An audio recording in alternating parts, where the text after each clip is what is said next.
ಎಲ್ಲ ಧ್ಯಾನ ಬಂಧುಗಳಿಗೆ, ಆತ್ಮ ಬಂಧುಗಳಿಗೆ ಅನಂತ ಕೋಟಿ ಕೋಟಿ ಪ್ರಣಾಮಗಳು. ಇಂದಿನ ಧ್ಯಾನ ಸ್ವಾಧ್ಯಾಯ ಸತ್ಸಂಗ ಕಾರ್ಯಕ್ರಮಕ್ಕೆ ತಮಗೆಲ್ಲರಿಗೂ ತುಂಬು ಹೃದಯದ ಸ್ವಾಗತವನ್ನ ಕೋರ್ತಾ ಇದ್ದೇನೆ. ಮೊಟ್ಟ ಮೊದಲಿಗೆ ನಮ್ಮೆಲ್ಲರ ಧ್ಯಾನ ಗುರುಗಳಾದ ಪರಮ ಪೂಜ್ಯರಾದ ಬ್ರಹ್ಮರ್ಷಿ ಪಿತಾಮಹ ಡಾಕ್ಟರ್ ಸುಭಾಷ್ ಪತ್ರಿಜಿಯವರ ಚರಣ ಕಮಲಗಳಿಗೆ ವಂದಿಸುತ್ತಾ, ಗುರುಮಾತಾ ಸ್ವರ್ಣಮಾಲಾ ಅಮ್ಮನವರ ಪಾದ ಕಮಲಗಳಿಗೆ ನಮಿಸುತ್ತಾ, ನಮ್ಮೆಲ್ಲರ ಚೈತನ್ಯ ಶಕ್ತಿಯಾಗಿರ್ತಕ್ಕಂಥ ಮಹತಾರ್ ಬಾಬಾ ಅವರನ್ನ ನನ್ನ ಹೃದ್ ಮಂದಿರದಲ್ಲಿ ಸ್ಮರಿಸುತ್ತಾ, ನನ್ನ ಗುರುಗಳಾದ ತಟವಾಲಿ ಬಾಬಾ, ಬರ್ಫಾನಿ ಬಾಬಾ, ಮಹದಾನಂದ ಬಾಬಾಜಿಯವರನ್ನ ನನ್ನ ಹೃದಯ ಮಂದಿರದಲ್ಲಿ ಸ್ಮರಿಸುತ್ತಾ, ನಮ್ಮ ಮಾರ್ಗದರ್ಶಕ ಗುರುಗಳಾದ ಡಾಕ್ಟರ್ ಜೀವಂದರ್ ಕೇತಪ್ಪ ಸರ್ ಅವರಿಗೆ ವಂದಿಸುತ್ತಾ, ಅಯ್ಯಪ್ಪ ಪಿಂಡಿ ಸರ್ ಅವರಿಗೆ ವಂದಿಸುತ್ತಾ, ಎಲ್ಲ ಆಸ್ಟ್ರಲ್ ಮಾಸ್ಟರ್ಸ್ ಗಳಿಗೆ, ಪಿರಮಿಡ್ ಮಾಸ್ಟರ್ಸ್ ಗಳಿಗೆ ವಂದಿಸುತ್ತಾ, ಸೀತಾಮಾತೆ, ಯಶೋಧರ ಮಾತೆ, ವಸುಂಧರಾ ಮಾತೆಯರಿಗೆ ವಂದಿಸುತ್ತಾ, ಅವರೆಲ್ಲರ ಚೈತನ್ಯ ಶಕ್ತಿಯೊಂದಿಗೆ ನಮ್ಮ ಚೈತನ್ಯ ಶಕ್ತಿಯನ್ನು ಅನುಸಂಧಾನಗೊಳಿಸುತ್ತಾ ನಾವಿಂದಿನ ಸ್ವಾಧ್ಯಾಯವನ್ನ ಆರಂಭಿಸೋಣ ಮಾಸ್ಟರ್ಸ್. ಈ ಆತ್ಮಾಯಣದ ಸ್ವಾಧ್ಯಾಯ ಪಯಣಕ್ಕೆ ತಮಗೆಲ್ಲರಿಗೂ ಮತ್ತೊಮ್ಮೆ ಸ್ವಾಗತವನ್ನು ನಾನು ಕೋರ್ತಾ ಇದ್ದೀನಿ. ಆತ್ಮಾಯಣದ ಒಂದು ಪಯಣದಲ್ಲಿ ನಿನ್ನೆಯವರೆಗೆ ನಾವು ಎಲ್ಲಿದ್ವಿ ಅಂತಂದ್ರೆ, ಈ ಭೌತಿಕ ಶರೀರವನ್ನ ತ್ಯಜಿಸಿ ಆದ ಮೇಲೆ ಸೂಕ್ಷ್ಮ ಶರೀರದಲ್ಲಿ ಇರ್ತಕ್ಕಂಥ ಒಂದು ಆತ್ಮ ಯಾವ ರೀತಿಯ ಒಂದು ಪರಿಸ್ಥಿತಿಗಳನ್ನ ಅನುಭವಿಸುತ್ತೆ ಅನ್ನೋದನ್ನ ನಾವು ನಿನ್ನೆ ಚರ್ಚೆ ಮಾಡಿದ್ದೀವಿ. ಈ ಸೂಕ್ಷ್ಮ ಲೋಕದಲ್ಲಿ ಬಹಳಷ್ಟು ಸೌಲಭ್ಯಗಳಿರ್ತಾವ. ಅಲ್ಲಿ ಸಮಯದ ಒಂದು ನಿರ್ಬಂಧನೆ ಇಲ್ಲ, ಅಲ್ಲಿ ದಣಿವು ಅನ್ನೋದೇ ಇಲ್ಲ. ಅಲ್ಲಿ ಭ್ರಮಾಲೋಕ ಅಂತ ಹೇಳೋದಕ್ಕೆ ಹೇಳ್ತಾರೆ. ಅಂದ್ರೆ ಕಲ್ಪನೆ ಮಾಡ್ಕೊಂಡ್ರೆ ಸಾಕು, ತನಗೇನು ಬೇಕೋ ಅದೆಲ್ಲವೂ ಭೋಜನ ಸಿಗ್ತಾ ಇರುತ್ತೆ. ಅವನಿಗೆ ಇಚ್ಛೆ ಮಾಡಿದಾಗ ಏನ್ ಬೇಕೋ ಅದೆಲ್ಲನೂ ಸಿಗ್ತಾ ಇರುತ್ತೆ. ಹೀಗಾಗಿ ಅಲ್ಲಿ ಇಷ್ಟವೆನಿಸಿದ ಕಾರ್ಯಗಳಲ್ಲಿ ಅವರು ತಮ್ಮನ್ನು ತಾವು ತೊಡಗಿಸ್ಕೊಳ್ಬಹುದು. ಹೃದಯದ ಅಪೂರ್ಣ ಇಚ್ಛೆಗಳನ್ನಲ್ಲಿ ಪೂರ್ಣಗೊಳಿಸಬಹುದು.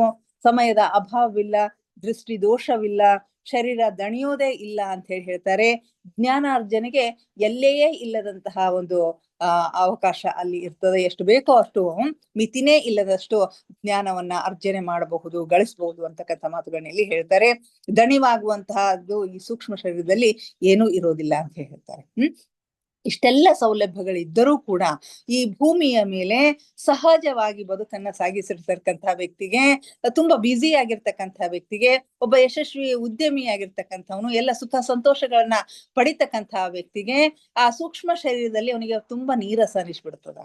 ಅಲ್ಲಿ ಮಾಡ್ಲಿಕ್ಕೆ ಏನೂ ಕೆಲಸ ಇರುದಿಲ್ಲ, ಎಲ್ಲ ಕೆಲಸಗಳು ಸುಗಮವಾಗಿ ಆಗ್ತಾ ಇರ್ತವೆ. ಆದ್ರೆ ಭೂಮಿಯ ಮೇಲೆ ಅವನಿಗೆ ಏನು ಸಮಾಧಾನ ಸುಖ ಸಿಗ್ತಾ ಇರುತ್ತೋ ಆ ಸಮಾಧಾನ ಸುಖಗಳು ಸಿಗುವುದಿಲ್ಲ. ಅಲ್ಲಿ ಊಟದಲ್ಲಿನೂ ಇಲ್ಲ, ಅಲ್ಲಿಯ ಪಾನೀಯದಲ್ಲಿನೂ ಇಲ್ಲ, ಅಲ್ಲಿಯ ವ್ಯಾಪಾರ ವ್ಯವಹಾರಗಳಲ್ಲಿನೂ ಇಲ್ಲ. ಎಷ್ಟು ಬೇಕೋ ಅಷ್ಟು ವ್ಯಾಪಾರ ವ್ಯವಹಾರಗಳನ್ನ ಮಾಡ್ಬೋದು, ಎಷ್ಟು ಬೇಕೋ ಅಷ್ಟು ಹಣವನ್ನ ಗಳಿಸಬಹುದು. ಆದ್ರೆ ಆ ಹಣ ಗಳಿಕೆಗೆ ಅಲ್ಲಿ ಅರ್ಥನೇ ಇರೋದಿಲ್ಲ. ಅದನ್ನ ತನ್ನ ಬಳಿ ತಗೊಂಡ್ ಬರೋ ಹಾಗೆ ಇಲ್ಲ, ಮತ್ತೆ ಬರುವಾಗ ಭೂಮಿಗೆ ತರೋ ಹಾಗೆ ಇಲ್ಲ. ಹೀಗಾಗಿ ಅದಕ್ಕೆ ಯಾವ ಅರ್ಥನೂ ಅವನಿಗೆ ಕಾಣೋದಿಲ್ಲ. ಹೀಗಾಗಿ ಎಲ್ಲವೂ ನೀರಸ. ಈವನ್ ಆಟ ಆಡೋದು ಕೂಡ, ಆಟ ಆಡುವುದ್ರಲ್ಲಿನೇ ಯಾವ ಮಜವನ್ನ ಅವನು ಅನುಭವಿಸುದಿಲ್ಲ ಅಂತ ಹೇಳಿ ಹೇಳ್ತಾರೆ. ಹೀಗೆ ಮುಂದುವರಿಯುತ್ತಾ, ಯಾರು ತಮ್ಮ ಜೀವನವಿಡೀ ಒಳ್ಳೆಯವರಲ್ಲದವರು ನರಕದ ಬೆಂಕಿಯಲ್ಲಿ ಬೇಯಬೇಕಾಗುತ್ತದೆ ಮತ್ತು ಶತಮಾನಗಳವರೆಗೆ ಕೆಟ್ಟ ಫಲಗಳನ್ನು ಅನುಭವಿಸಬೇಕಾಗುತ್ತದೆ ಎಂಬುದನ್ನು ಕಲಿತಿರುತ್ತಾರೋ ಅವರನ್ನು ಆ ವಿಚಾರಗಳು ಬೆನ್ನು ಬಿಡುವುದೇ ಇಲ್ಲ ಅಂತ ಹೇಳ್ತಾರೆ. ಯಾವ ವ್ಯಕ್ತಿಗಳು, ಕೆಲವೊಂದು ನಂಬಿಕೆಗಳು, ವಿಶ್ವಾಸಗಳು ಇರ್ತಾವ.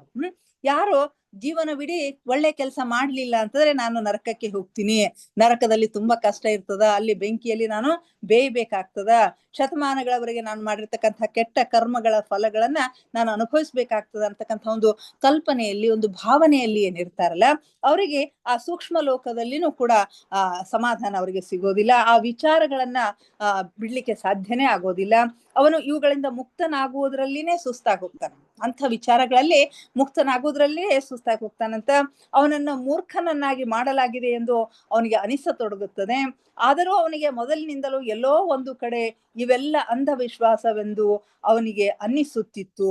ತನ್ನ ಬುದ್ಧಿಯಿಂದ ಅವನು ಎಲ್ಲಿಯವರೆಗೆ ಇವನ್ನೆಲ್ಲ ತೆಗೆದು ಒಗೆಯುವುದಿಲ್ಲವೋ ಅಲ್ಲಿಯವರೆಗೆ ಅವನು ಅಪಾರವಾಗಿ ನೋಡುವುದು ಮತ್ತು ಕಲಿಯುವುದು ಇರುವಂತಹ ಬೃಹತ್ ಜೀವನದಲ್ಲಿ ಹೊಂದಿಕೊಳ್ಳಲಾರ.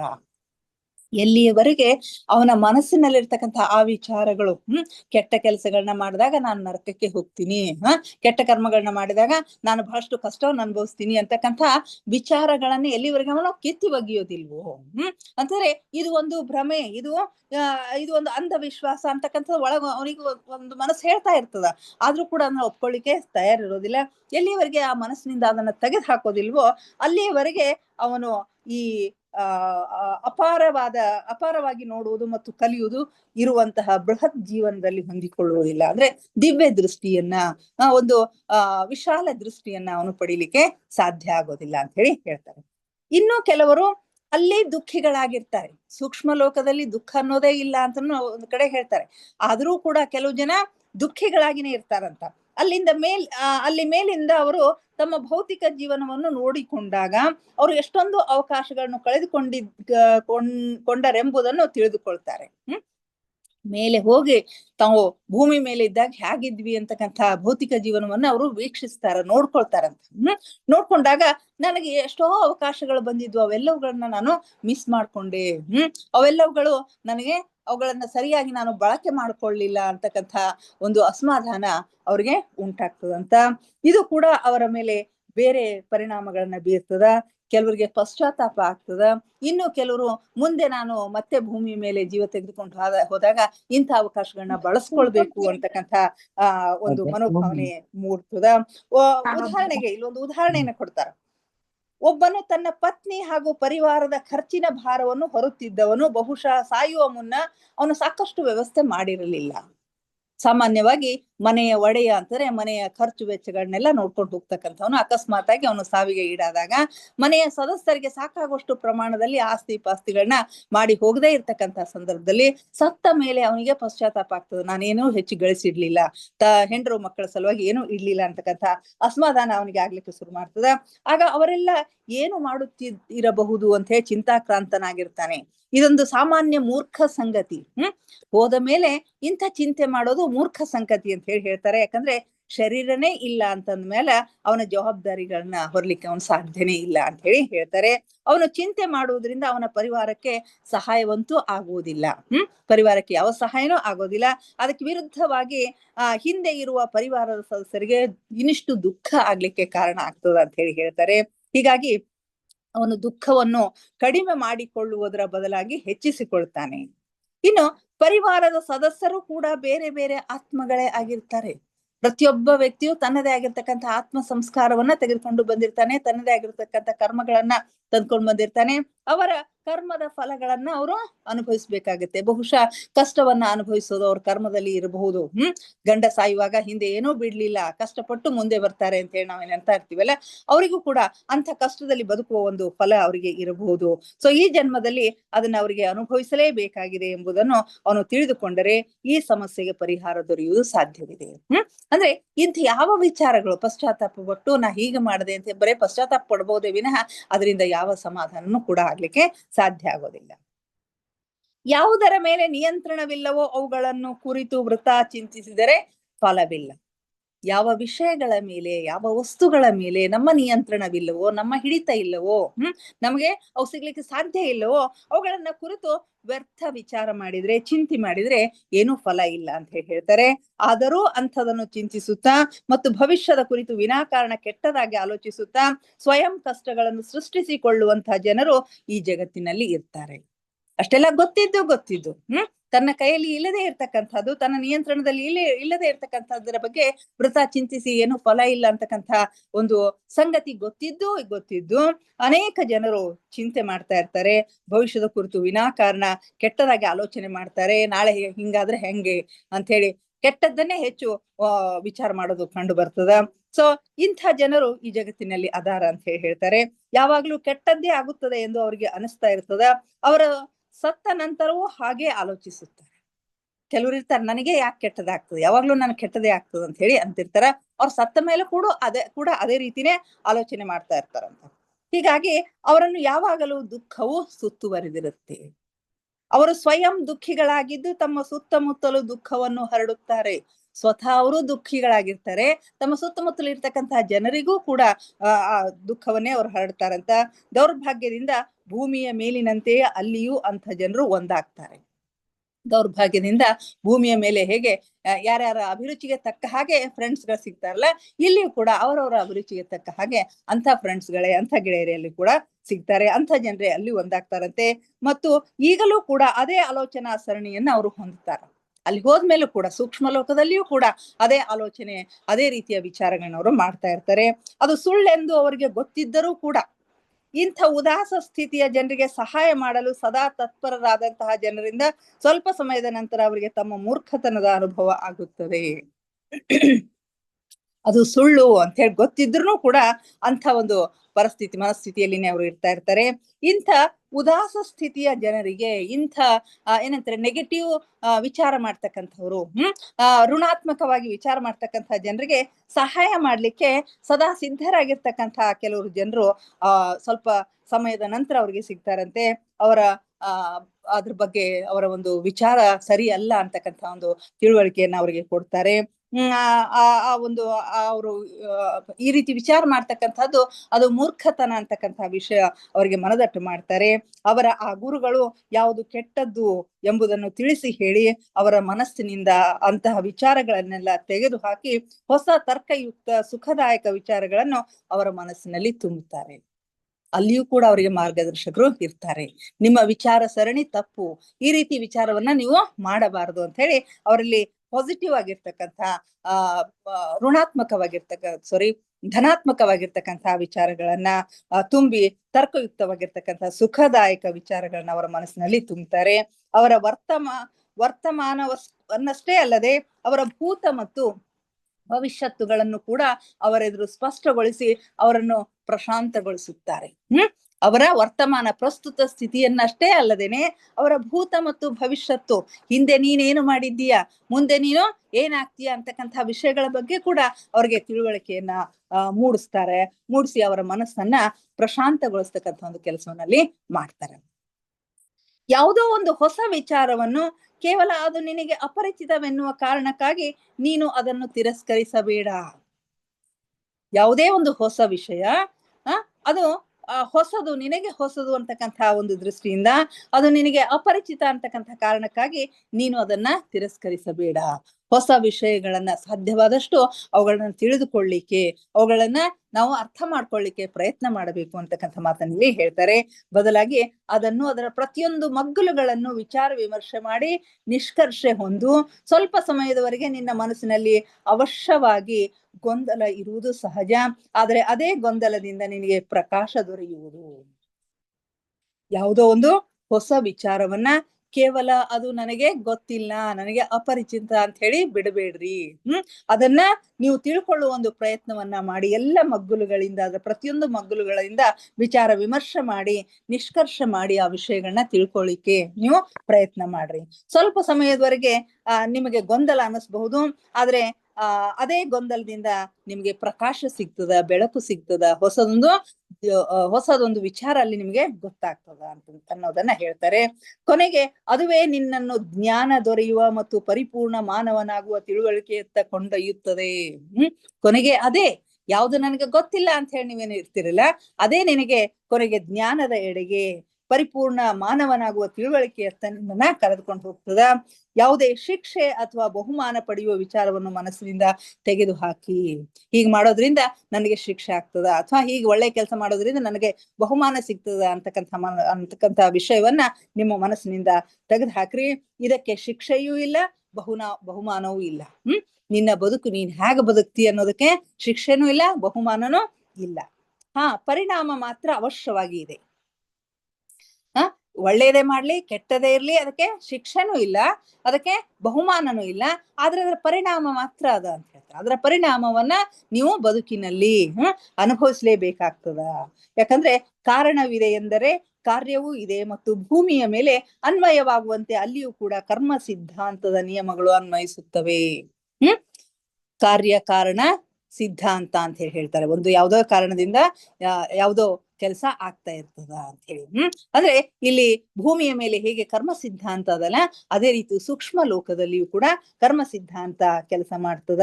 ಇಲ್ಲಿಯೂ ಕೂಡ ಕರ್ಮ ಸಿದ್ಧಾಂತದ ನಿಯಮಗಳು ಅನ್ವಯಿಸ್ತಾವು.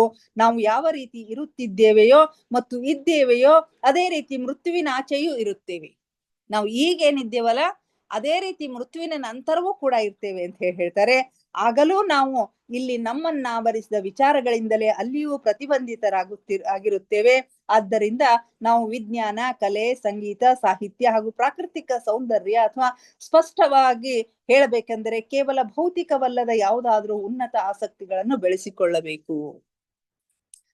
ನಾವು ಜೀವಂತ ಇದ್ದಾಗ ಯಾವ ರೀತಿ ಇದೆಯೋ ಸತ್ತ ಮೇಲೆಯೂ ಕೂಡ ಸೂಕ್ಷ್ಮ ಲೋಕದಲ್ಲಿ ಅದೇ ರೀತಿನೇ ಇರ್ತೀವಿ. ಆದ್ದರಿಂದ ನಾವು ಯಾವಾಗಲೂ ನಮ್ಮನ್ನ ಆವರಿಸಿರ್ತಕ್ಕಂತಹ ವಿಚಾರಗಳಿಂದಲೇ ಅಲ್ಲಿಯೂ ಪ್ರತಿಬಂಧಿತರಾಗಿರುತ್ತೇವೆ.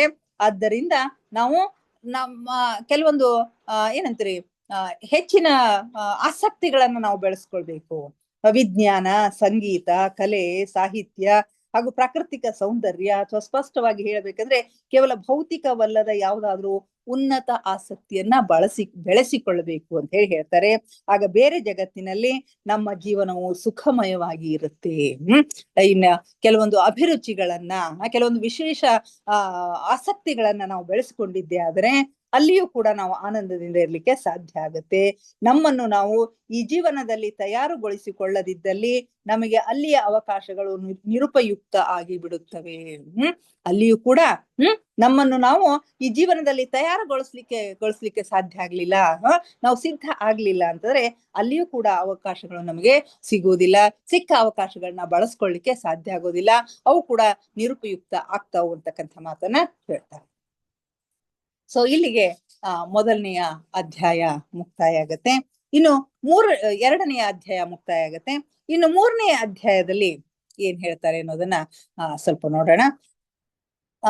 ಗುರುಗಳು ಬಂದು ಮತ್ತೆ ಮುಂದುವರಿಸ್ತಾರೆ. ನಾನು ನಿನಗೆ ಸೂಕ್ಷ್ಮ ಲೋಕದಲ್ಲಿನ ಸ್ಥಿತಿಯನ್ನು ಕುರಿತು ಹೇಳಲು ಆರಂಭಿಸಿದ್ದೇನೋ ಇದೇ ಚರ್ಚೆಯನ್ನು ಇಂದು ಮುಂದುವರಿಸೋಣ ಅಂತ ಹೇಳ್ತಾರೆ. ನಿನ್ನೆ ನಾನು ಸೂಕ್ಷ್ಮ ಲೋಕದ ಸ್ಥಿತಿಗಳನ್ನ ಕುರಿತು ಹೇಳಲಿಕ್ಕೆ ಪ್ರಾರಂಭ ಮಾಡಿದ್ದೆ. ಅದೇ ಚರ್ಚೆಯನ್ನ ಇವತ್ತು ಕೂಡ ಮುಂದುವರಿಸೋಣ ಅಂತ ಹೇಳ್ತಾರೆ. ರೋಮ್ ನಗರದ ಮಹಾನ್ ಚರ್ಚ್ನಿಂದ ನೀಡಿದ ಸಿದ್ಧಾಂತದ ಅನುಸಾರ, ಈ ರೋಮ್ ನಗರದ ಒಂದು ಬಹುದೊಡ್ಡ ಚರ್ಚ್ನಿಂದ ನೀಡಿರ್ತಕ್ಕಂಥ ಒಂದು ಸಿದ್ಧಾಂತ, ಆ ಕ್ರಿಶ್ಚಿಯನ್ನರ ಒಂದು ಸಿದ್ಧಾಂತ ಏನ್ ಹೇಳ್ತದಂತಾರೆ, ಅತ್ಯಂತ ದುಷ್ಟರಾದವರನ್ನು ತಕ್ಷಣವೇ ಅನಂತ ನರಕಕ್ಕೆ ಕಳುಹಿಸಲಾಗುತ್ತದೆ ಮತ್ತು ಅತ್ಯಂತ ಒಳ್ಳೆಯವರನ್ನು ನೇರವಾಗಿ ಸ್ವರ್ಗಕ್ಕೆ ಕಳುಹಿಸಲಾಗುತ್ತದೆ. ತುಂಬಾ ನೇರವಾಗಿರ್ತಕ್ಕಂಥ ಒಂದು ಸಿದ್ಧಾಂತ ಇದು. ಅತ್ಯಂತ ಕೆಟ್ಟ ಕೆಲಸಗಳನ್ನ ಮಾಡಿರ್ತಕ್ಕಂತಹ ದುಷ್ಟರಾದವರನ್ನ ತಕ್ಷಣಕ್ಕೆ ನರಕಕ್ಕೆ ಕಳಿಸಲಾಗುತ್ತೆ ಮತ್ತು ಅತ್ಯಂತ ಒಳ್ಳೆಯ ಕೆಲಸವನ್ನು ಮಾಡಿರ್ತಕ್ಕಂಥವರನ್ನ ನೇರವಾಗಿ ಸ್ವರ್ಗಕ್ಕೆ ಕಳಿಸಲಾಗುತ್ತದೆ. ಮತ್ತು ಬಹಳ ಒಳ್ಳೆಯವರು ಮತ್ತು ಕೆಟ್ಟವರು ಅಲ್ಲದ ಸಾಧಾರಣ ಜನರನ್ನ, ಅತಿ ಒಳ್ಳೆಯವರು ಅಲ್ಲ ಅತಿ ಕೆಟ್ಟವರು ಅಲ್ಲದೆ ಇರ್ತಕ್ಕಂಥ ಸಾಧಾರಣ ಜನರನ್ನ ಪ್ರಾಯಶ್ಚಿತ್ತ ಸ್ಥಳಕ್ಕೆ ಕಳುಹಿಸುತ್ತಾರೆ ಅಂತ ಹೇಳ್ತಾರೆ. ಬಹಳ ಅತ್ಯಂತ ಕೆಟ್ಟ ಕೆಲಸಗಳನ್ನ ಮಾಡಿರ್ತಕ್ಕಂಥ ಅತ್ಯಂತ ದುಷ್ಟರಾದವರನ್ನ ನೇರವಾಗಿ ನರಕಕ್ಕೆ ಕಳಿಸ್ತಾರೆ. ಅತ್ಯಂತ ಒಳ್ಳೆಯವರಾದವರನ್ನ ನೇರವಾಗಿ ಸ್ವರ್ಗಕ್ಕೆ ಕಳಿಸ್ತಾರೆ. ಇವರಿಬ್ಬರ ಮಧ್ಯೆ ಇರ್ತಕ್ಕಂಥ ಮಧ್ಯಮ ವರ್ಗದ ಜನರು, ಅತ್ಯಂತ ಕೆಟ್ಟವರು ಅಲ್ಲ ಅತ್ಯಂತ ಒಳ್ಳೆಯವರು ಅಲ್ಲ ಅಂತಕ್ಕಂಥ, ಅಂದ್ರೆ ಎರಡೂ ಗುಣಗಳು ಸ್ವಲ್ಪ ಸ್ವಲ್ಪ ಪ್ರಮಾಣದಲ್ಲಿ ಇರ್ತಕ್ಕಂಥ ಜನರು, ಅವರನ್ನ ಪ್ರಾಯಶ್ಚಿತ್ತ ಸ್ಥಳಕ್ಕೆ ಕಳಿಸ್ತಾರ ಅಂತ ಹೇಳ್ತಾರೆ. ಅಲ್ಲಿ ಅವರು ತಮ್ಮ ತಪ್ಪುಗಳನ್ನ ತಿದ್ದಿಕೊಳ್ಳುತ್ತಾರೆ. ಪ್ರಾಯಶ್ಚಿತ್ತ ಸ್ಥಳಕ್ಕೆ ಕರೆದುಕೊಂಡು ಹೋದಾಗ ಅಲ್ಲಿ ಅವರು ತಮ್ಮ ತಪ್ಪುಗಳನ್ನು ತಿದ್ದುಕೊಳ್ತಾರೆ. ನಾನು ಮೊದಲೇ ಹೇಳಿದಂತೆ ಸ್ಥಾಯಿ ನರಕವೆಂಬ ಸ್ಥಾನವೂ ಎಲ್ಲಿಯೂ ಇಲ್ಲ ಮತ್ತು ಇರಲು ಸಾಧ್ಯವೂ ಇಲ್ಲ. ನಮ್ಮ ಧ್ಯಾನಿಗಳ ಪ್ರಕಾರ ಎಲ್ಲಿಯೂ ನರಕ ಅನ್ನೋದು ಇಲ್ಲ, ಸ್ವರ್ಗ ಅನ್ನೋದು ಇಲ್ಲ. ಎಲ್ಲಿಯೂ ಯಾವ ಲೋಕದಲ್ಲಿಯೂ ನರಕ ಸದೃಶವಾಗಿರ್ತಕ್ಕಂಥ ಕಷ್ಟಗಳು ಇರೋದಿಲ್ಲ ಮತ್ತು ಸ್ವರ್ಗ ಸದೃಶವಾಗಿರ್ತಕ್ಕಂಥ ಆನಂದಗಳು ಇರುವುದಿಲ್ಲ. ಎಲ್ಲಿಯೂ ಸ್ವರ್ಗ ನರಕ ಅನ್ನೋದು ಇಲ್ಲ. ಆ ಸ್ವರ್ಗ ನರಕಗಳು ಏನಿದ್ರೂ ಕೂಡ ಈ ಭೂಮಿಯ ಮೇಲೇನೆ ನಾವು ಮಾಡ್ತಕ್ಕಂಥ ಕಾರ್ಯಗಳ ಮೇಲೇನೆ ಇದೆ ಅಂತ ಹೇಳಿ ಹೇಳ್ತಾರೆ. ಏಕೆಂದ್ರೆ ಈ ಸೀಮಿತ ಕಾರಣಕ್ಕಾಗಿ ಅಸೀಮವಾದ ಫಲ ಇರುವುದಂತೂ ಸಾಧ್ಯವಿಲ್ಲ. ಇಂಥ ಮನಸ್ಥಿತಿಯನ್ನಿಟ್ಟುಕೊಂಡು ಸೂಕ್ಷ್ಮ ಲೋಕವನ್ನು ಪ್ರವೇಶಿಸಿದವರು ಆರಂಭದಲ್ಲಿ ಬಹಳ ಕಷ್ಟವನ್ನು ಅನುಭವಿಸಬೇಕಾಗ್ತದ. ಮಹಾನ್ ಆತ್ಮಗಳಿಗೆ ಬೇರೆ ಆಧಾರ ಇದೆ. ಅಲ್ಲಿ ಸ್ವರ್ಗ ಸದೃಶ ಸ್ಥಿತಿಯು ಅವಶ್ಯವಾಗಿ ಇವೆ ಮತ್ತು ಮಹಾನ್ ವ್ಯಕ್ತಿಗಳು ವೇಗವಾಗಿ ತೇಲುತ್ತಾ ಬಂದು ಮಧ್ಯದ ಲೋಕವನ್ನು ಅಂದ್ರೆ ಸೂಕ್ಷ್ಮ ಲೋಕದಿಂದ ಸೀದಾ ಮನೋಲೋಕವನ್ನು ತಲುಪಿ ತನ್ನ ವಿಕಾಸವನ್ನು ಮುಂದುವರಿಸುವಂತವರು ಇರಬಹುದು. ಇಲ್ಲಿ ಆ ಗುರುಗಳು ಹೇಳೋ ಹಾಗೆ ನರಕ ಅನ್ನೋದು ಇಲ್ಲ, ಸ್ವರ್ಗ ಅನ್ನೋದು ಇಲ್ಲ ಅಂತ ಹೇಳಿ ಹೇಳ್ತಾರೆ. ಇಂಥ ಮನಸ್ಥಿತಿಯನ್ನ ಇಟ್ಟುಕೊಂಡು ಸೂಕ್ಷ್ಮ ಲೋಕವನ್ನ ಪ್ರವೇಶಿಸಿದವರು ಆರಂಭದಲ್ಲಿ ಬಹಳ ಕಷ್ಟವನ್ನ ಅನುಭವಿಸ್ಬೇಕಾಗ್ತದ ಅಂತ ಹೇಳಿ ಹೇಳ್ತಾರೆ. ಇನ್ನು ಮಹಾನ್ ಆತ್ಮಗಳಿಗೆ ಬೇರೆ ಆಧಾರ ಇದೆ ಅಂತ ಹೇಳ್ತಾರೆ. ಅಲ್ಲಿ ಸ್ವರ್ಗ ಸದೃಶ ಸ್ಥಿತಿಯು ಅವಶ್ಯವಾಗಿ ಇದೆ ಮತ್ತು ಮಹಾನ್ ವ್ಯಕ್ತಿಗಳು ವೇಗವಾಗಿ ತೇಲುತ್ತಾ ಬಂದು ಮಧ್ಯದ ಲೋಕವನ್ನು ಅಂದ್ರೆ ಸೂಕ್ಷ್ಮ ಲೋಕದಿಂದ ಸೀದಾ ಮನೋಲೋಕವನ್ನು ತಲುಪಿ ತನ್ನ ವಿಕಾಸವನ್ನು ಮುಂದುವರಿಸುವಂತವರು ಇರುತ್ತಾರೆ ಅಂತ ಹೇಳಿ ಹೇಳ್ತಾರೆ. ಮಹಾನ್ ಆತ್ಮಗಳು ನೇರವಾಗಿ ಸೂಕ್ಷ್ಮ ಲೋಕದಿಂದ ಏನಂತೀರಿ ಮನೋಲೋಕವನ್ನ ತಲುಪಿ ತಮ್ಮ ವಿಕಾಸವನ್ನ ಮುಂದುವರಿಸ್ತಕ್ಕಂಥವ್ರು ಇರ್ತಾರೆ. ಹೆಚ್ಚಿನ ಜನರಿಗೆ ಸ್ವರ್ಗ ಅಥವಾ ನರಕಗಳಿಗೆ ಹೋಗುವುದರಲ್ಲಿ ಯಾವ ಮಹತ್ವವೂ ಅನಿಸುವುದಿಲ್ಲ ಅಂತ ಹೇಳ್ತಾರೆ. ಎರಡೂ ಅವಸ್ಥೆಗಳಿಂದ ಅವರ ಪ್ರಗತಿಯ ಮಾರ್ಗವು ಹೊಮ್ಮುತ್ತದೆ. ಸುಧಾರಣೆ ಮಾಡುವ ಶೋಧಕ ಸ್ಥಾನದಿಂದ ಹೊರಡುವುದು ನಿಮ್ನ ಮಾರ್ಗ. ಇಂದು ನಾನು ಇಲ್ಲಿಂದಲೇ ಚರ್ಚೆ ಆರಂಭಿಸುತ್ತೇನೆ ಅಂತ ಹೇಳಿ ಹೇಳ್ತಾರೆ. ಬಹಳಷ್ಟು ಜನರಿಗೆ ಸ್ವರ್ಗ ನರಕಗಳ ಮಹತ್ವ ಇರೋದಿಲ್ಲ.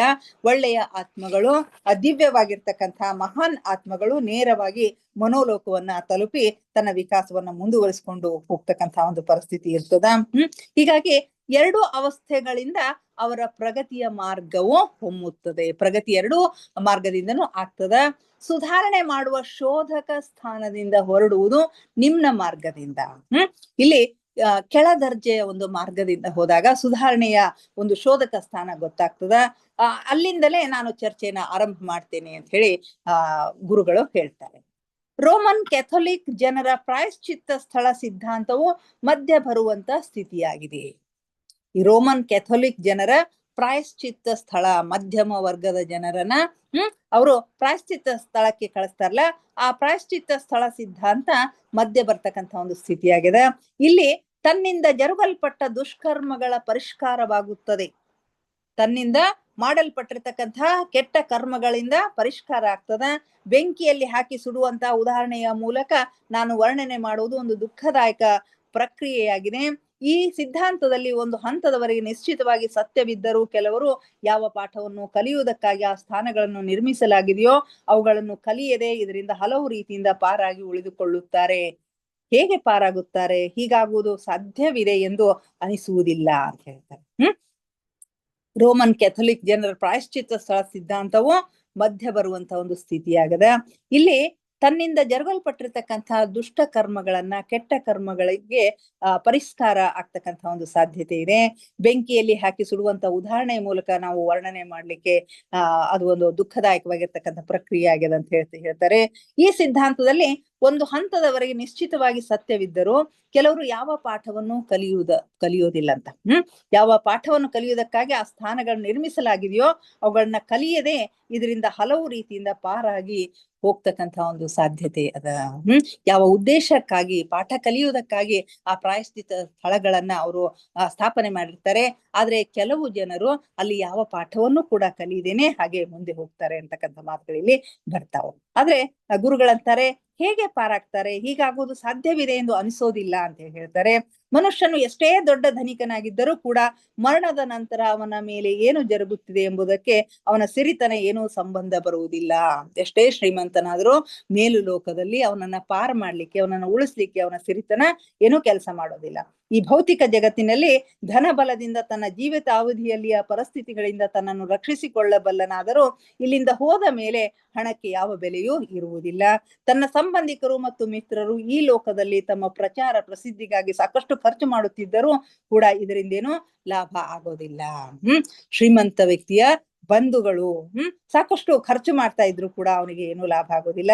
ದುಡ್ಡಿನಿಂದ ಪ್ರಕೃತಿಯ ಯಾವುದೇ ಒಂದು ನಿಯಮವನ್ನು ಕೂಡ ಮನುಷ್ಯನು ಅಲುಗಾಡಿಸಬಲ್ಲನೆಂಬ ಮಾತು ಯಾವಾಗಲೂ ನಿರರ್ಥಕ. ಪ್ರಕೃತಿಯ ನಿಯಮವನ್ನ ದುಡ್ಡಿನಿಂದ ಬದಲಾಯಿಸ್ತೀನಿ ಅಂತಕ್ಕಂಥ ವಿಷಯ ಏನದಲ್ಲ ಅದು ಸಾಧ್ಯ ಇಲ್ಲ, ಅದು ನಿರರ್ಥಕ ಅಂತ ಹೇಳ್ತಾರೆ. ಹಣದಿಂದ ನೀವು ಗುರುತ್ವಾಕರ್ಷಣ ನಿಯಮವನ್ನು ಬದಲಿಸುವುದು ಸಾಧ್ಯವಿಲ್ಲ. ಹಣದಿಂದ ಭೂಮಿಯ ಗುರುತ್ವಾಕರ್ಷಣ ನಿಯಮವನ್ನ ನಾವು ಬದಲಿಸ್ಲಿಕ್ಕೆ ಸಾಧ್ಯ ಇಲ್ಲ. ಲಂಚ ನೀಡುವುದರ ಮೂಲಕ, ಕಾಣಿಕೆ ಸಲ್ಲಿಸುವುದರ ಮೂಲಕ, ಮೇಣದ ಬತ್ತಿಗಳನ್ನು ಬೆಳಗಿಸುವುದಾಗಲಿ ಅಥವಾ ಪ್ರಾರ್ಥನೆ ಮಾಡುವ ಮೂಲಕವಾಗಲಿ ಯಾರೂ ದೈವಿ ನಿಯಮವನ್ನು ಬದಲಾಯಿಸಲು ಸಾಧ್ಯವಿಲ್ಲ. ಲಂಚ ಕೊಡುವುದರ ಮೂಲಕ, ಕಾಣಿಕೆಯನ್ನ ಸಲ್ಲಿಸುವುದರ ಮೂಲಕ, ಮೇಣದ ಬತ್ತಿಗಳನ್ನ ಬೆಳಗಿಸುವುದರಿಂದಾಗಲಿ ಅಥವಾ ಪ್ರಾರ್ಥನೆಯನ್ನ ಮಾಡುವುದರ ಮೂಲಕ ಆಗಲಿ ಯಾರೂ ದೈವಿ ನಿಯಮವನ್ನ ಬದಲಾಯಿಸಲಿಕ್ಕೆ ಸಾಧ್ಯ ಇಲ್ಲ ಅಂತ ಹೇಳಿ ಹೇಳ್ತಾರೆ. ಸೊ ಇಲ್ಲಿಗೆ ಇವತ್ತಿನ ಸ್ವಾಧ್ಯಾಯವನ್ನ ಮುಗಿಸೋಣ ಮಾಸ್ಟರ್ಸ್. ಮುಂದಿನ ವಿಷಯಗಳನ್ನ ನಾಳೆ ಚರ್ಚೆ ಮಾಡೋಣ. ಸಮಯ ಆಗ್ತಾ ಇದೆ. ದಯವಿಟ್ಟು ಧ್ಯಾನಕ್ಕೆ ಸಿದ್ಧರಾಗಿ. ಇದುವರೆಗೆ ಆಸಕ್ತಿಯಿಂದ ಕೇಳಿದ ತಮಗೆಲ್ಲರಿಗೂ ಧನ್ಯವಾದಗಳನ್ನ ಅರ್ಪಿಸುತ್ತಾ ಧ್ಯಾನಕ್ಕೆ ಸಿದ್ಧರಾಗಿ ಮಾಸ್ಟರ್ಸ್. ಯಾವುದಾದ್ರೂ ಸ್ಥಿರ ಸುಖಾಸನದಲ್ಲಿ ಕುಳಿತುಕೊಳ್ಳಿ. ಚೇರ್ ಮೇಲೆ ಕುಳಿತಿದ್ರೆ ಕಾಲುಗಳನ್ನ ಕ್ರಾಸ್ ಮಾಡ್ಕೊಳ್ರಿ. ಕೈ ಬೆರಳುಗಳನ್ನ ಒಂದ್ರೊಳಗೊಂದು ಸೇರಿಸ್ಕೊಳ್ರಿ. ಕಣ್ಣುಗಳನ್ನ ನಿಧಾನವಾಗಿ ಮುಚ್ಚಿ ಮುಖದ ಮೇಲೆ ಮಂದಹಾಸವಿರಲಿ.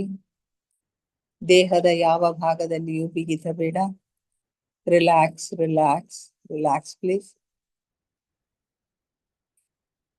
ಮೊಟ್ಟ ಮೊದಲಿಗೆ ನಮ್ಮೆಲ್ಲರ ಧ್ಯಾನ ಗುರುಗಳಾದ ಪರಮ ಪೂಜ್ಯರಾದ ಬ್ರಹ್ಮರ್ಷಿ ಪಿತಾಮಹ ಡಾಕ್ಟರ್ ಸುಭಾಷ್ ಪತ್ರಿಜಿಯವರ ಚರಣ ಕಮಲಗಳಿಗೆ ವಂದಿಸುತ್ತ, ಗುರುಮಾತಾ ಸ್ವರ್ಣಮಾಲಾ ಅಮ್ಮನವರ ಪಾದ ಕಮಲಗಳಿಗೆ ನಮಿಸುತ್ತ, ನಮ್ಮೆಲ್ಲರ ಚೈತನ್ಯ ಶಕ್ತಿಯಾಗಿರ್ತಕ್ಕಂಥ ಮಹಾವತಾರ ಬಾಬಾ ಅವರನ್ನ ನನ್ನ ಹೃದಯ ಮಂದಿರದಲ್ಲಿ ಸ್ಮರಿಸುತ್ತ, ನನ್ನ ಗುರುಗಳಾದ ತಟ್ವಾಲಿ ಬಾಬಾ, ಬರ್ಫಾನಿ ಬಾಬಾ, ಮಹಾದಾನಂದ ಬಾಬಾಜಿಯವರನ್ನ ನನ್ನ ಹೃದಯ ಮಂದಿರದಲ್ಲಿ ನೆನೆಯುತ್ತ, ನಮ್ಮ ಮಾರ್ಗದರ್ಶಕ ಗುರುಗಳಾದ ಡಾಕ್ಟರ್ ಜೀವನ್ಧರ್ ಕಿತ್ತಪ್ಪ ಸರ್ ಅವರಿಗೆ ವಂದಿಸುತ್ತ, ಅಯ್ಯಪ್ಪ ಪಿಂಡಿ ಸರ್ ಅವರಿಗೆ ವಂದಿಸುತ್ತ, ಎಲ್ಲ ಆಸ್ಟ್ರಲ್ ಮಾಸ್ಟರ್ಸ್ಗಳಿಗೆ, ಪಿರಾಮಿಡ್ ಮಾಸ್ಟರ್ಸ್ಗಳಿಗೆ ವಂದಿಸುತ್ತ, ಸೀತಾಮಾತೆ, ಯಶೋಧರಾ ಮಾತೆ, ವಸುಂಧರಾ ಮಾತೆಯರಿಗೆ ವಂದಿಸುತ್ತ, ಬ್ರಹ್ಮರ್ಷಿಗಳು, ಬ್ರಹ್ಮರ್ಷಿ ಪತ್ನಿಯರಿಗೆ ವಂದಿಸುತ್ತ, ಸಪ್ತರ್ಷಿಗಳು, ಸಪ್ತರ್ಷಿ ಪತ್ನಿಯರಿಗೆ ವಂದಿಸುತ್ತ, ಅವರೆಲ್ಲರ ಚೈತನ್ಯ ಶಕ್ತಿಯೊಂದಿಗೆ ನಮ್ಮ ಚೈತನ್ಯ ಶಕ್ತಿಯನ್ನು ಅನುಸಂಧಾನಗೊಳಿಸುತ್ತ, ಅವರೆಲ್ಲರನ್ನು ನಮ್ಮ ಈ ಧ್ಯಾನಕ್ಕೆ ಆತ್ಮಪೂರ್ವಕವಾಗಿ ಆಹ್ವಾನಿಸುತ್ತ, ಅವರೆಲ್ಲರೂ ಜ್ಯೋತಿ ಸ್ವರೂಪದಲ್ಲಿ ಬಂದು ಕುಳಿತು ನಮ್ಮ ಜೊತೆಗೆ ಧ್ಯಾನ ಮಾಡುತ್ತಿದ್ದಾರೆ ಎಂದು ಭಾವಿಸಿಕೊಳ್ಳುತ್ತ ನಾವಿಂದಿನ ಧ್ಯಾನವನ್ನ ಆರಂಭಿಸೋಣ ಮಾಸ್ಟರ್ಸ್. ಕೇವಲ ಸಹಜ ಶ್ವಾಸದ ಮೇಲೆ ಗಮನ.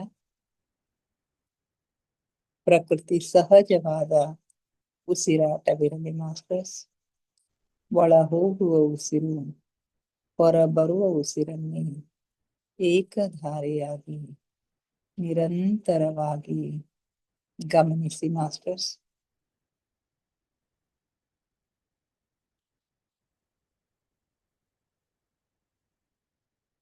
ಉಸಿರನ್ನು ಒಳಗೆ ತೆಗೆದುಕೊಂಡಾಗ ತಂಪು ಅನುಭವ, ಹೊರಗೆ ಬಿಟ್ಟಾಗ ಬಿಸಿ ಅನುಭವ ಆಗುತ್ತೆ.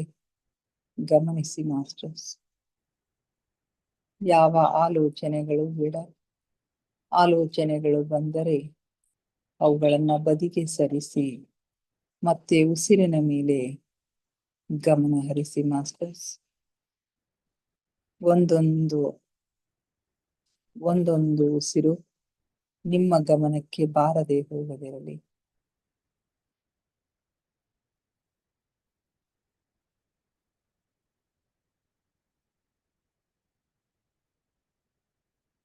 ಯಾವಾಗ ನಿಮ್ಮ ಮನಸ್ಸು ಉಸಿರಿನ ಮೇಲೆ ಕೇಂದ್ರೀಕೃತವಾಗುತ್ತದೆಯೋ ಆಗ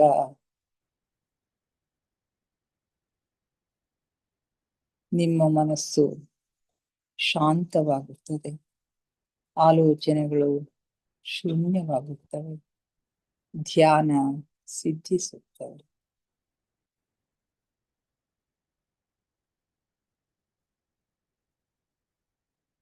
ನಮ್ಮ ಉಚ್ಛ್ವಾಸ ನಿಶ್ವಾಸದ ಮಧ್ಯದ ಬಿಂದು, ಅದುವೇ ಧ್ಯಾನ ಬಿಂದು, ಅದುವೇ ಶೂನ್ಯ ಬಿಂದು, ಅದುವೇ ನಮ್ಮ ಆತ್ಮ ಸಾಕ್ಷಾತ್ಕಾರದ ಬಿಂದು. ಅದುವೇ ನಮ್ಮ ಒಳ ಜಗತ್ತಿನ ಕೀಲಿಕೈ. ಅಲ್ಲಿ ಒಂದು ಕ್ಷಣ ನಿಲ್ಲುವ ಅಭ್ಯಾಸ ಮಾಡಿ ಮಾಸ್ಟರ್ಸ್. ನಿಮಗಾಗಿ ನಿಮ್ಮ ಆಂತರಿಕ ಜಗತ್ತು ತೆರೆದುಕೊಳ್ಳುತ್ತದೆ. ಅದ್ಭುತವಾದ ಅನುಭವಗಳಾಗುತ್ತವೆ.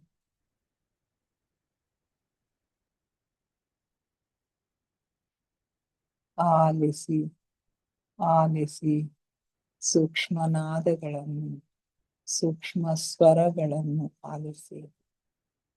ಜೀರುಂಡೆ ನಾದವನ್ನ ಆಲಿಸಿ, ಘಂಟಾ ನಾದವನ್ನ ಆಲಿಸಿ, ಓಂಕಾರ ನಾದವನ್ನ ಆಲಿಸಿ. ನೀವೆಷ್ಟು ಸೂಕ್ಷ್ಮಗಳನ್ನು ಆಲಿಸಲು ಸಮರ್ಥರಾಗುತ್ತೀಯೋ ಅಷ್ಟು ನಿಮ್ಮ ಒಳ ಜಗತ್ತಿನ ಆಗುಹೋಗುಗಳು, ಸೂಕ್ಷ್ಮ ಜಗತ್ತಿನ ಆಗುಹೋಗುಗಳು, ಮೇಲು ಜಗತ್ತಿನ ಆಗುಹೋಗುಗಳು ನಿಮ್ಮ ಗಮನಕ್ಕೆ ಗೋಚರಿಸುತ್ತವೆ ಮಾಸ್ಟರ್ಸ್.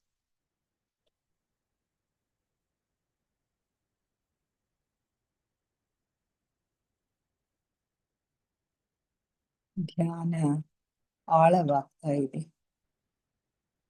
ಉಸಿರು ನಿಧಾನವಾಗ್ತಾ ಇದೆ.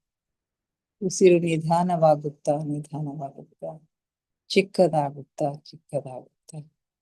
ನಮ್ಮ ಭೂ ಮಧ್ಯದಲ್ಲಿ ಸ್ಥಿರಗೊಳ್ಳುತ್ತದೆ. ಅಲ್ಲಿ ನಮ್ಮ ಆಜ್ಞಾ ಚಕ್ರ ಆಕ್ಟಿವೇಟ್ ಆಗುತ್ತೆ. ಥರ್ಡ್ ಐ ಆಕ್ಟಿವೇಟ್ ಆಗುತ್ತೆ. ಹಲವು ಬಣ್ಣಗಳು, ಹಲವು ಚಿತ್ರಗಳು ಗೋಚರಿಸುತ್ತವೆ ಮಾಸ್ಟರ್ಸ್. ಗಮನಿಸಿ. ನಿಮಗೇನು ಕಾಣಿಸುತ್ತದೆಯೋ ಅದನ್ನು ಗಮನಿಸಿ ಮಾಸ್ಟರ್ಸ್. ಯಾವ ಹೆದರಿಕೆಯೂ ಬೇಡ.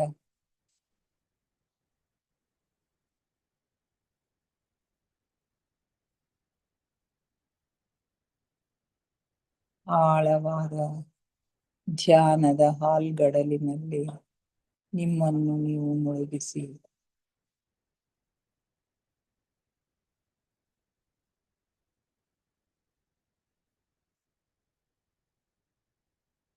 ಆಲಿಸಿ, ಆಹ್ಲಾದಿಸಿ, ಆನಂದಿಸಿ ಮಾಸ್ಟರ್ಸ್.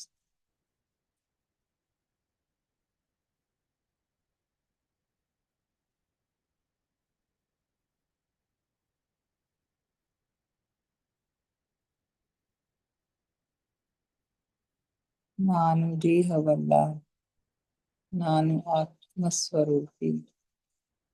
ನನ್ನ ಉಸಿರೇ ನನ್ನ ಗುರು.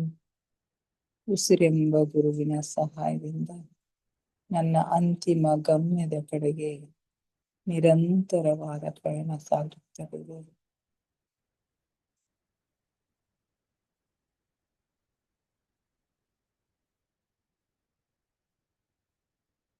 ಅನುಭವಿಸಿ ಮಾಸ್ಟರ್ಸ್, ಅನುಭವಿಸಿ, ಆನಂದಿಸಿ. ಆ ಪರಮ ಸಾಹಿತ್ಯವನ್ನ, ಪರಮಾತ್ಮನ ಸಾನ್ನಿಧ್ಯವನ್ನ ಅನುಭವಿಸಿ ಮಾಸ್ಟರ್ಸ್.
ಹ್ಮ್.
ಕೊನೆಯ 5 ನಿಮಿಷಗಳು ಮಾಸ್ಟರ್ಸ್.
ಕೊನೆಯ 2 ನಿಮಿಷಗಳು ಮಾಸ್ಟರ್ಸ್.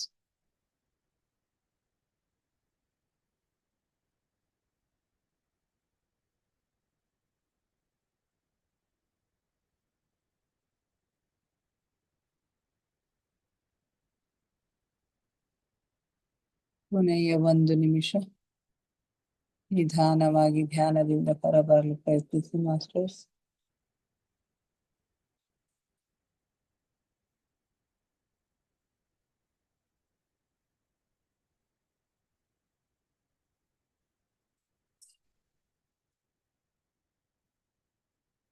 ಕೊನೆಯ 1 ನಿಮಿಷ.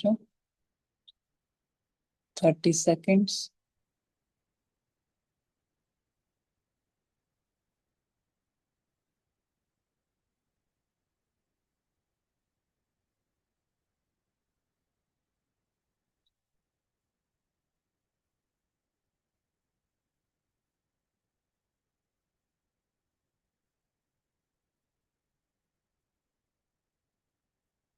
Ten seconds.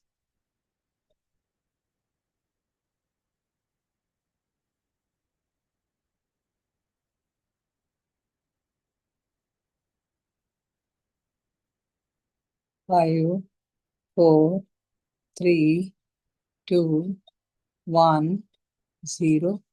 ನಿಧಾನವಾಗಿ ನಿಮ್ಮ ಕೈ ಬೆರಳುಗಳನ್ನ ಬಿಡಿಸ್ಕೊಂಡು ಕಣ್ಣಿನ ಮೇಲೆ ಇಟ್ಕೊಳ್ಳಿ ಮಾಸ್ಟರ್ಸ್. 5 seconds. 5, 4, 3, 2, 1, 0. ನಿಧಾನವಾಗಿ ಕಣ್ಣಿನ ಮೇಲಿನ ಕೈಗಳನ್ನ ತೆಗೆಯಿರಿ. ಕಣ್ಣುಗಳನ್ನು ನಿಧಾನವಾಗಿ ಓಪನ್ ಮಾಡಿ masters. Thank you, thank you, thank you everybody. ನಮ್ಮ ಧ್ಯಾನಕ್ಕೆ ಶಕ್ತಿಯನ್ನ ನೀಡಿ ನಮ್ಮೊಂದಿಗೆ ಕುಳಿತು ಧ್ಯಾನ ಮಾಡಿದ ಎಲ್ಲ ಮಾಸ್ಟರ್ಸ್ಗಳಿಗೆ ಅನಂತ ಕೋಟಿ ಕೋಟಿ ಧನ್ಯವಾದಗಳನ್ನ ಅರ್ಪಿಸುತ್ತಾ, ನನ್ನೊಂದೇ ಧ್ಯಾನಿಸಿದ ತಮಗೆಲ್ಲರಿಗೂ ಮತ್ತೊಮ್ಮೆ ಧನ್ಯವಾದಗಳನ್ನ ಅರ್ಪಿಸುತ್ತಾ, thank you, thank you, thank you everybody.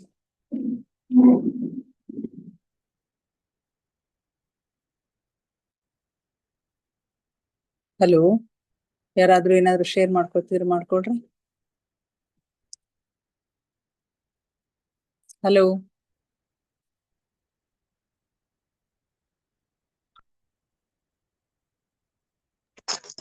Madam, ಚೆನ್ನಾಗಾಯ್ತು ಮೇಡಮ್. ಚೆನ್ನಾಗಾಯ್ತು ಮೇಡಮ್.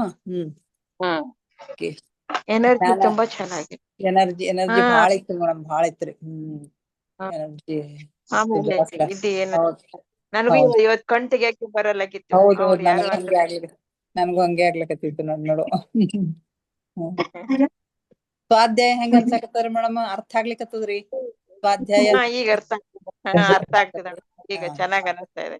Okay, okay. ತುಂಬಾ ಚೆನ್ನಾಗಿ ಅನಿಸ್ತಾ ಇದೆ. ಅಷ್ಟೇ, ಅಷ್ಟು ಇಷ್ಟೊಂದೆಲ್ಲ ಸರಳ. ವಿಚಾರ ಇದೆ. ಹಾ ರೀ. ಅಷ್ಟು ಸರಳ ಇತ್ತು. ಹಾ, ಅದೇ. ಹ್ಮ್. ನೀವ್ ಇದನ್ನ ಹೇಳ್ಬೇಕಾದ್ರೆ ಎಷ್ಟ್ ಸಲ ಓದಿರ್ತೀರೇನೋ ಇದಕ್ಕೆ. ಹಾ, ಅದೇ ಅಷ್ಟು ಸರಳವಾಗಿ ಇದ್ ಮಾಡ್ಲಿಕ್ಕೆ ಆಗಲ್ಲ, ಆದ್ರೂ ನಡೆದ್ರಿ ಹಂಗೆ. ಅರ್ಥ ಆದ್ರೆ ಸಾಕಷ್ಟೇ. Okay madam. ಸರೋಜಾ ಮೇಡಮ್ ಮಾತಾಡ್ರಿ. ಹಲೋ ಹಲೋ, ಅನ್ಮ್ಯೂಟ್ ಇದ್ದೀರಾ ಮೇಡಮ್? ಏನ್ ಪ್ರಾಬ್ಲಮ್ ಆಯ್ತು? ಹಲೋ, ಮತ್ತೆ ಗಂಗಾ ಮಾತಾಡ್ತೀಮ್ಮ? ಇನ್ನ ಹೊರಗ್ ಬಂದ ಕಾಣ್ಸಲ್. ಹಲೋ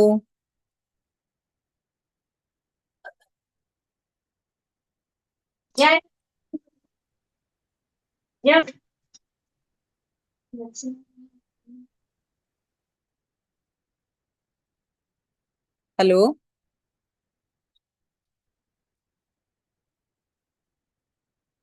ರೆಸ್ಪಾಂಡ್ ಮಾಡ್ತಾ ಇಲ್ಲ. ಹೌದು, ಯಾಕೋ ಇದು ಮಾಡ್ತಾ ಇಲ್ಲ. ಅವ್ರಿಗಿನ್ನ ಪೂರಾ ಹೊರಗ್ ಬಂದಂಗ ಕಾಣ್ಸಲ್ರಿ. ಎಲ್ಲರೂ ಇನ್ನ ಯಾರು ಅನ್ಮ್ಯೂಟ್ ಮಾಡ್ಕೊಂಡಿಲ್ಲ. ಹೌದೌದು. ಯಾಕೋ ಇವತ್ತು ಗಿರಿಜಾ ಮೇಡಮ್ ಜಾಯ್ನ್ ಆಗಿಲ್ಲ. ಓಕೆ, ಏನು ಕೆಲ್ಸ ಬಂದಿರ್ಬೇಕು. ಇರ್ಬೇಕೇನಾರು ಬಂದಿರ್ಬೇಕು. ಹಲೋ ರೇಖಾ. ಹಾ, ಈಗ ಅನ್ಮ್ಯೂಟ್ ಅದೇ.